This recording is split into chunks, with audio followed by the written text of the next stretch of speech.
है ईरान के supreme leader Ali Khamenei के परिवार से। एक दिन एक अहम बैठक की मीटिंग चल रही थी जिसमें देश के बड़े बड़े अधिकारी मौजूद थे।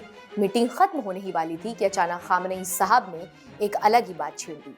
उन्होंने कहा कि एक युवा लड़का है, बहुत गरीब है, लेकिन बेहद नेक, धार्मिक और अच्छे चरित्र वाला है और उसकी शादी करनी है। उन्होंने वहां मौजूद लोगों से पूछा कि क्या कोई अपनी बेटी के साथ शादी के लिए तैयार है इस लड़के के लिए। इतना सुनते ही पूरे कमरे में सन्नाटा छा गया। इतने प्रभावशाली लोगों के बीच कोई भी आगे नहीं आया, क्योंकि शायद गरीबी शब्द ने सबको रोक दिया हो। उसी खामोशी के बीच एक आवाज उठी। ये आवाज थी गुलाम अली की, जो ईरान की संसद के स्पीकर रह चुके हैं, एक बड़े और सम्मानित नेता थे। उन्होंने बिना झिझक कहा कि अगर लड़का वैसा है जैसा आप बता रहे हैं तो मैं शादी का रिश्ता उसके साथ करने के लिए तैयार हूँ। उन्होंने बस इतना कहा कि उस लड़के के बारे में थोड़ा बता दीजिए, ताकि अगर मैं अपनी बेटी दूं तो इतना मैं जान सकता हूँ। खामनेई साहब ने मुस्कुराकर जवाब दिया कि वो लड़का भले ही गरीब है, लेकिन उसकी नीयत पाक है, वो बहुत धार्मिक है और उसका चरित्र बेदाग है, और उसकी ये गारंटी मैं लेता हूँ।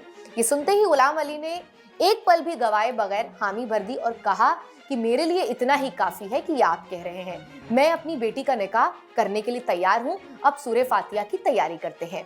बस इस कहानी में जिस लड़की की बात हो रही थी वो ज़हरा थी, जो अली गुलाम की बेटी थी और एक शिक्षित, सादगी पसंद और एक मजबूत राजनीतिक परिवार से ताल्लुक रखने वाली लड़की थी, जो अपने पिता के संस्कारों में पली बड़ी थी। ये रिश्ता सिर्फ दो लोगों का नहीं था, बल्कि दो अलग सोच और सादगी और भरोसे का मिलन था। लेकिन कहानी का सबसे खास पल अभी बाकी था।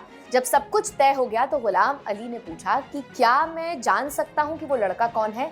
तब खामनेई साहब ने बहुत सादगी से जवाब दिया कि वो लड़का कोई और नहीं बल्कि मेरा बेटा मुज्तबा खामनेई है। ये सुनते ही पूरा कमरा कुछ पलों के लिए खामोश हो गया। जिन लोगों ने गरीब लड़के के नाम पर चुप्पी साध ली थी, उन्हें यह एहसास हुआ कि उन्होंने कितना बड़ा मौका खो दिया, और जिसने बिना नाम बिना पहचान सिर्फ इंसान के चरित्र पर भरोसा किया, वही इस कहानी का सबसे समझदार और दिलदार इंसान बनकर सामने